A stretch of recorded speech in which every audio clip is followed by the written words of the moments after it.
साथ सीतामढ़ी से खबर है। पेट्रोल पंप पर सीएनजी टैंक से रिसाव हुआ। रीगा थाना क्षेत्र के NH 77 के पास की यह घटना है। गैस रिसाव से लोगों में दहशत का माहौल है।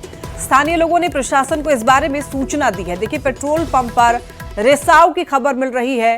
तस्वीरें आप ये देख सकते हैं, एक्सक्लूसिव तस्वीर। सीएनजी टैंक से रिसाव की खबर मिल रही है और इससे बहुत बड़ा दुर्घटना भी हो सकता है।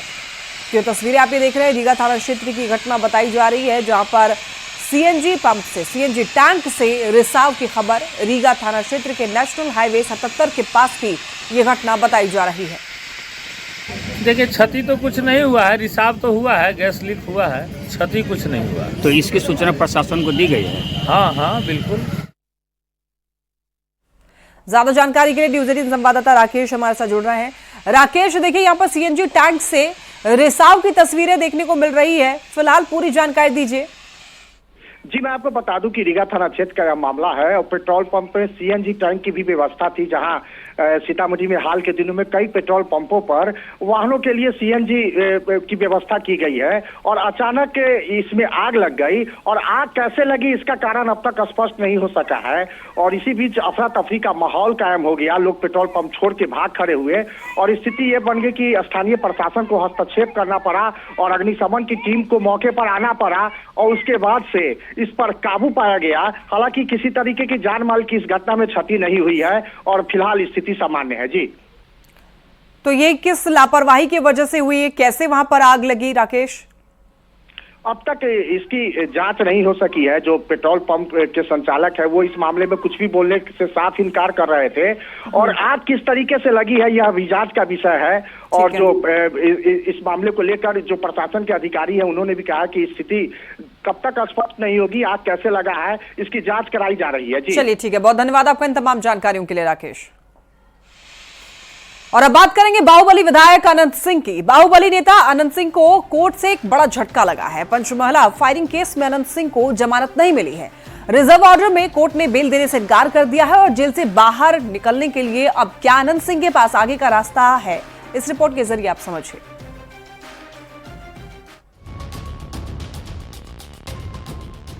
मोकामा के पूर्व विधायक और बाहुबली नेता अनंत सिंह को जेल में ही रहना होगा। फिलहाल अनंत सिंह जेल की काल कोठरी से बाहर नहीं आ पाएंगे, क्योंकि गुरुवार को अनंत सिंह को कोर्ट से बड़ा झटका लगा। कोर्ट ने पूर्व विधायक की जमानत याचिका खारिज कर दी। अदालत ने पंचमहला फायरिंग केस में जमानत याचिका को रद्द करने का फैसला सुनाया है। 2 मामले में सुनवाई पूरी हुई, लेकिन अनंत सिंह को बेल नहीं मिली, लिहाजा अनंत सिंह अभी जेल में ही रहेंगे। नहीं, वो तो हिरासत अभी वो है, यू कंटिन्यू करेगा। हाँ, वो तो हर केस में रहता ही है वो भी। इसके बाद आप लोग सेशन में जज साहब के यहाँ फाइल करेंगे इस जमानत। बीते 22 जनवरी को मोकामा में पंचमहला के नौरंगा जलालपुर गांव में सोनू मोनू गैंग के साथ गैंग वॉर की वारदात हुई थी। सोनू मोनू गैंग और पूर्व विधायक अनंत के समर्थकों के बीच जमकर फायरिंग हुई थी। नौरंगा जलालपुर में करीब 100 राउंड की फायरिंग हुई थी। इसके बाद कानून का सम्मान करने की बात कहते हुए अनंत सिंह ने पटना पुलिस के सामने सरेंडर कर दिया था। अनंत सिंह के वकील नवीन कुमार भी इसी बात को दोहरा रहे और कह रहे हैं कि न्याय प्रणाली के मुताबिक ऊपरी अदालत का दरवाजा खटखटाएंगे। अब ऊपरी अदालत में जमानत याचिका दाखिल करेंगे। कल सुनवाई हुई, ऑर्डर रिजर्व था, वही अपना जज साहब अपना ऑर्डर आदेश पारित किए। इस आदेश के खिलाफ जो प्रक्रिया है हम लोग सेशन जज के यहाँ फाइल करेंगे। इससे पहले 30 जनवरी को भी अनंत सिंह की याचिका पर सुनवाई हुई थी। कोर्ट ने पुलिस से केस की डायरी की मांग की थी, लेकिन 30 जनवरी को पुलिस केस डायरी कोर्ट में पेश नहीं की थी, जिसे लेकर कोर्ट ने कहा था कि बिना केस डायरी देखे जमानत नहीं दी जा सकती है। इस बार भी रिजर्व ऑर्डर में अनंत सिंह को झटका लगा और कोर्ट ने जमानत देने से इनकार कर दिया। अनंत सिंह के वकील नवीन कुमार के मुताबिक मामला अनुसंधान में होने के कारण अनंत सिंह को राहत नहीं मिली। फिलहाल जांच पूरी नहीं हो पाई है। कानून की प्रक्रिया के मुताबिक सेशन जज की कोर्ट में फिर से याचिका दाखिल की जाएगी। देखना होगा कि ऊपरी अदालत से अनंत सिंह को राहत मिलती है या नहीं। पटना संवाददाता संजय कुमार के साथ ब्यूरो रिपोर्ट, न्यूज 18। बिहार में जातीय गणना पर राहुल गांधी लगातार सवाल उठा रहे हैं। राहुल गांधी बिहार में अपनी सरकार के कार्यकाल के दौरान कराए गए जातीय गणना पर सवाल उठा रहे हैं। तो राहुल के इस बयान से आरजेडी अब टेंशन में है, तो बीजेपी ने राहुल गांधी पर बिहार के अपमान का आरोप लगाया है। ये बिहार वाला जो जाति जनगणना में इसकी बात नहीं कर रहा हूं। जाति जनगणना देखना है तो तेलंगाना वाला देख लीजिए। बिहार में जातीय गणना पर सियासत कम होने का नाम नहीं ले रही है। 18 दिनों के भीतर दोबारा बिहार दौरे पर पहुंचे राहुल गांधी ने जातीय गणना पर सवाल उठाकर बिहार की सियासत को सुलगा दिया। 18 जनवरी को राहुल गांधी ने जातीय गणना को फर्जी बता दिया। फिर 5 फरवरी को राहुल ने बिहार वाला नहीं, तेलंगाना के जातीय सर्वेक्षण को देखने की बात कह दी। किसकी कितनी आबादी है और किसको कितनी भागीदारी मिल रही है, और ये पता लगाने का एक ही तरीका है, उसका नाम है जाति जनगणना। और ये बिहार वाला जो जाति जनगणना में इसकी बात नहीं कर रहा हूं। जाति जनगणना देखना है तो तेलंगाना वाला देख लीजिए। ये फेक जो जाति जनगणना इन्होंने किया है, लोगों को बेवकूफ बनाने वाला ये नहीं। और जाति जनगणना के बाद आप क्या एक्शन लेंगे वो सबसे जरूरी है। जाति जनगणना क्या है? जाति जनगणना एक्सरे जैसा है। राहुल गांधी के बयान से सवाल ये भी उठ रहे हैं, क्या जातीय गणना पर सवाल उठाकर राहुल ने बिहार का अपमान किया? डिप्टी सीएम सम्राट चौधरी ने सधे अंदाज में राहुल गांधी पर पलटवार किया और कई तीखे सवाल दागे हैं। सम्राट चौधरी ने कहा, जातीय गणना पर राहुल गांधी बिहार का अपमान कर रहे हैं। जातीय गणना पर राहुल गांधी का सवाल उठाना गलत है। फर्जी कॉपी लेकर घूमने से संविधान की रक्षा नहीं होती। 60 साल में कांग्रेस ने जातीय जनगणना क्यों नहीं कराई? कांग्रेस ने कर्नाटक में 2016 में जातीय गणना कराई। कर्नाटक में कांग्रेस की सरकार ने 160 करोड़ रुपए खर्च किए। 8 साल बाद भी कर्नाटक की रिपोर्ट जारी क्यों नहीं? कांग्रेस हिमाचल प्रदेश में जातीय गणना कब कराएगी? राहुल गांधी तेलंगाना की जातीय गणना की बात कर रहे हैं। तेलंगाना में जातीय सर्वेक्षण की रिपोर्ट लागू क्यों नहीं कर पाई? राहुल के बयान पर सियासत गर्म है। जेडीयू सांसद संजय झा ने भी राहुल गांधी के बयान पर पलटवार किया है, तो कांग्रेस विधायक अजीत शर्मा ने राहुल गांधी के बयान का समर्थन करते हुए दावा किया, जातीय गणना में 20% लोग छूट गए। बिहार में फिर से जातीय गणना कराने की जरूरत है। वहीं महागठबंधन में शामिल भाकपा माले ने बिहार में हुए जातीय गणना को सही करार दिया है। बिहार गए थे ना, तो बिहार में जब उनकी सरकार थी आरजेडी के साथ, जो सरकार चलाए 15 साल, पंचायत में भी दलित को आरक्षण नहीं दिए थे, नहीं था। जब नीतीश कुमार जी आए हैं तो 2006 में पंचायत में अति पिछड़ों को और दलितों को आरक्षण दिया गया। आदरणीय राहुल गांधी जी कल बिहार के दौरे पर थे, उन्होंने कहा है, मैं भी पहले सवाल उठाया, और अगर ईमानदारी से कोई देखेगा, आप देख लीजिए मेरे भागलपुर विधानसभा में, जिला में 20% लोग बाहर काम करने जाते हैं, क्योंकि उनको यहाँ रोजगार नहीं है, कोई काम नहीं है। आप जाति जनगणना में जिनको दिया गया वो तो घर घर घूमे, जो घर बंद है, ताले लगे पड़े, उनका तो गिनती हुआ नहीं। हमें नहीं लगता कि ऐसी कोई बात है। बिहार में जो जनगणना हुई, हम तो चाहते हैं कि पूरे देश में इसके आधार पर जनगणना हो। जातीय जनगणना पर राहुल गांधी ने डबल अटैक कर महागठबंधन की टेंशन बढ़ा दी। राहुल ने बिहार में अपनी सरकार के कार्यकाल के दौरान कराए गए जातीय गणना पर सवाल खड़े कर दिए। खुद आरजेडी भी राहुल गांधी के बयान से अलग जातीय गणना की रिपोर्ट को सही बता रही है, तो बीजेपी और जेडीयू राहुल गांधी के बयान के बहाने महागठबंधन पर ताने मार रहे हैं। Bureau report, news 18। जेडीयू ने प्रशांत किशोर की पार्टी पर संगीन आरोप लगाए। जेडीयू ने प्रशांत किशोर की पार्टी की फंडिंग पर सवाल उठाते हुए टैक्स चोरी के आरोप लगाए हैं। जनसुराज के नाम पर कंपनी के खेल का आरोप लगाया है। इस रिपोर्ट में देखिए।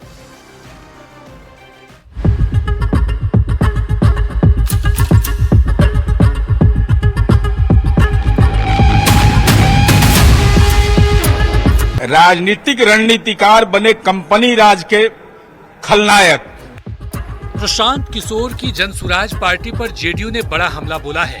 जेडीयू प्रवक्ता नीरज कुमार का दावा है कि ये पहली पार्टी है जो कंपनी द्वारा संचालित हो रही है। फंडिंग के लिए गलत तरीके अपनाए जा रहे हैं। पीके की पार्टी टैक्स चोरी कर रही है। प्रशांत की पार्टी में कंपनियों की तरफ से करोड़ों का निवेश हो रहा है। जनसुराज पार्टी को Joy of living global foundation से फंडिंग मिल रही है, जो कंपनी एक्ट के तहत रजिस्टर्ड है। यह चैरिटेबल फाउंडेशन के नाम पर राजनीतिक गतिविधियां चला रही है। साथ ही साथ इसका Joy of giving global foundation, इसका ऑफिस कहाँ है? बेंगलुरु में, कर्नाटका में चैरिटी ट्रस्ट है और उसके माध्यम से संचालन हो रहा है। और संचालन में कितना बड़ा खेल हो रहा है। कंपनी राज बनाना चाहते हैं। जो पेड अप कैपिटल है उससे अधिक डोनेशन मिल रहा है। नहीं, डोनेशन अगर मिले नहीं तो इसमें क्या आपत्ति है? तमाम राजनीतिक पार्टियों को मिलता है। मिलता है डोनेशन, लेकिन कंपनी की आय अगर 1 करोड़ है तो 1.5 करोड़ कैसे दे देगा? कंपनी अगर घाटा में है तो पैसा कैसे दे देगा? तो कौन सी ऐसी कंपनी की? यही नहीं, नीरज कुमार ने प्रशांत किशोर की पार्टी पर तेलंगाना की 13 कंपनियों से मदद लेने का आरोप लगाया। जेडीयू प्रवक्ता ने कहा कि अगर प्रशांत खुलासा नहीं करेंगे तो वो कच्चा चिट्ठा खोलने में देर नहीं करेंगे। 13-14 कंपनियां हैं तेलंगाना की जिससे ये पैसा ले रहे हैं। हमारा सवाल है कि आप चैरिटेबल ट्रस्ट है क्या? आप पार्टी चला रहे हैं, 50 लाख रुपया अपना दे रहे हैं, तो आप पार्टी का अकाउंट क्यों नहीं खोलते हैं? कि जरा कंपनी का नाम बताइए नेताजी, नहीं तो हम तो आप कंपनी का नाम बता ही देंगे आपका बैलेंस शीट के साथ। जेडीयू ने प्रशांत किशोर की राजनीतिक गतिविधि और वित्तीय स्रोतों को लेकर गंभीर सवाल उठाए हैं। जेडीयू ने जनसुराज पर धंधे का आरोप लगाया है। लोकतंत्र की आड़ में कंपनी राज चलाने का आरोप लगाया है। अब देखना ये होगा कि जेडीयू के इन आरोपों का प्रशांत किशोर क्या जवाब देते हैं। न्यूज 18 के लिए पटना से आनंद अमृतराज की रिपोर्ट। जनसुराज की फंडिंग रजिस्ट्रेशन पर जेडीयू के मुख्य प्रवक्ता नीरज कुमार के सवाल उठाने पर सियासत गरमाई हुई है। जनसुराज के प्रवक्ता मनोज बैठा ने आरोप पर पलटवार किया है। जेडीयू के मुख्य प्रवक्ता नीरज जी ने प्रशांत किशोर बहुत सारे आरोप लगाए। वो कह रहे हैं कि इस पार्टी कोई अकाउंट नहीं है। आपको पता ही नहीं है, जितना भी ट्रांजिशन होता है इस पार्टी में अकाउंट में होता है, अकाउंट के थ्रू होता है और ऑनलाइन होता है या चेक के थ्रू होता है। आपकी तो पार्टी बहुत पुरानी है ना, आप ही बता दीजिए कि आपकी पार्टी कैसे चल रही है, आपकी पार्टी में ट्रांजिशन कैसे होता है। सीएम नीतीश कुमार ने आज प्रगति यात्रा के दौरान शेखपुरा और लखीसराय में सौगातों की बारिश कर दी। शेखपुरा और लखीसराय में सीएम ने करोड़ों की योजना की सौगात दी और सीएम ने दोनों ही जिलों के लिए सरकार का खजाना खोल दिया। सीएम ने कई बड़े ऐलान किए।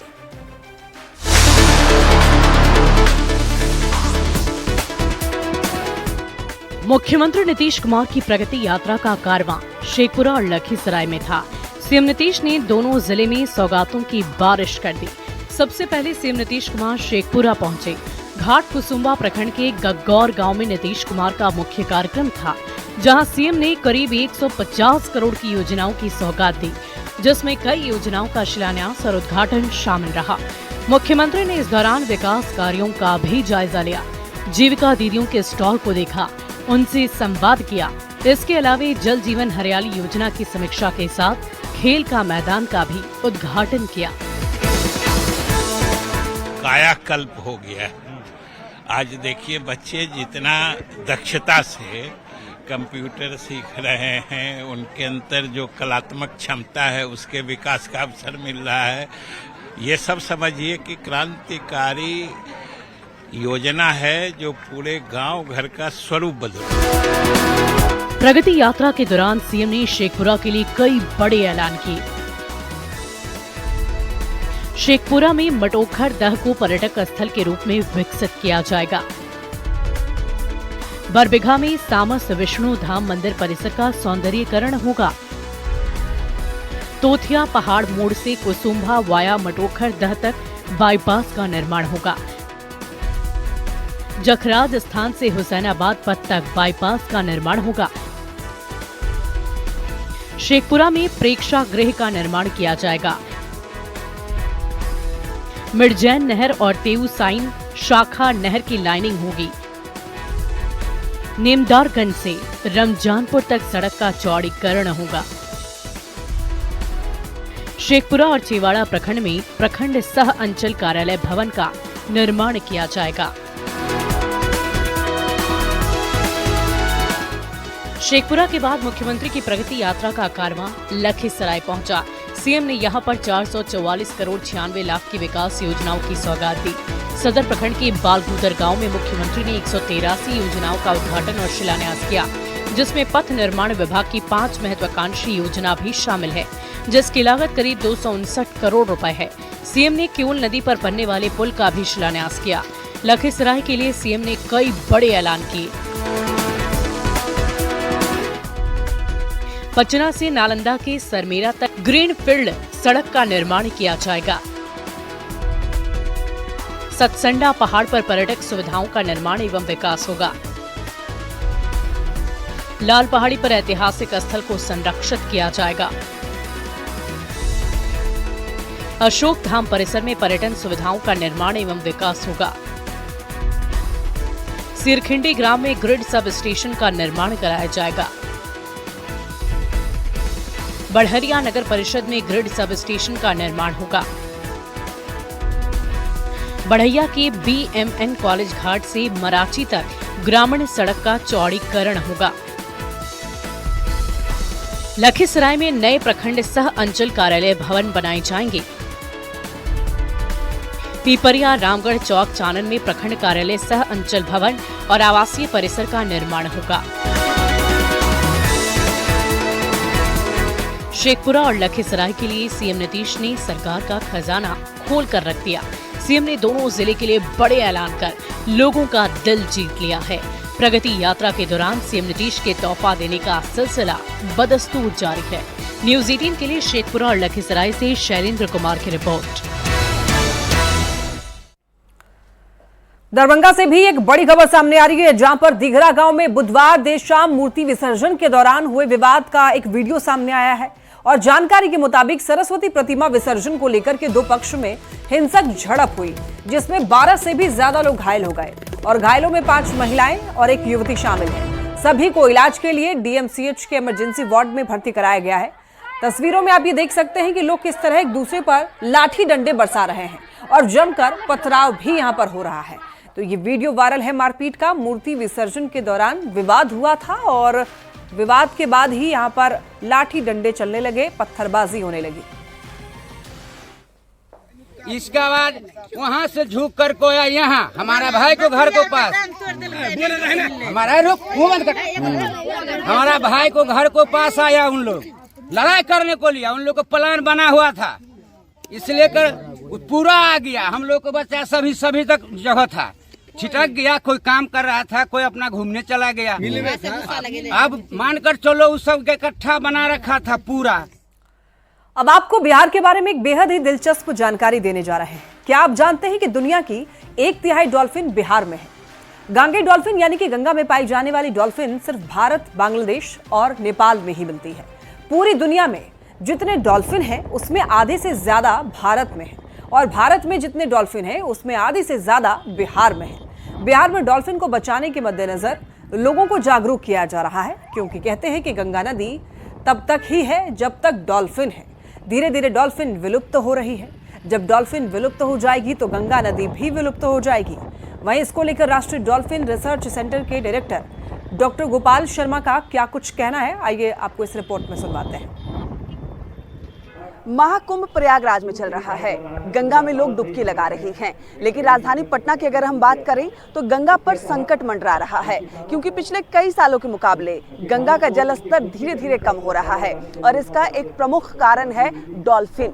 कहा जाता है कि अगर डॉल्फिन विलुप्त हो जाएगी तो गंगा भी विलुप्त हो जाएगा, क्योंकि डॉल्फिन गंगा में पाई जाती है और सबसे अधिक बिहार में ही उसकी संख्या है। तो हमें नदी बचानी होगी और जब नदी बचेगी तो गंगा बचेगी, गंगा बचेगी तो डॉल्फिन बचेगी और डॉल्फिन बचेगी तो फिर गंगा बचेगी। इसलिए हम दोनों को एक साथ संरक्षण करने के लिए प्रयास करने होंगे। गंगा के लिए भी प्रयास करने होंगे, गंगा के संरक्षण के लिए प्रयास करने होंगे। गंगा में पानी कम है। गंगा में जितनी पानी कम है उसके पीछे एक कारण नहीं, कई कारण हैं। एक तो गंगा के ऊपर कई तरह के बांध, कई तरह के बराज बना दिए गए। पहाड़ों से पानी कम आ रहे हैं। पहाड़ों से पानी इसलिए कम आ रहे हैं कि पहाड़ों में पानी नहीं है। पहाड़ों में पानी नहीं रहने का मतलब ये है कि पहाड़ों में जितना भी बड़े बड़े पेड़ थे वो पेड़ कट गए।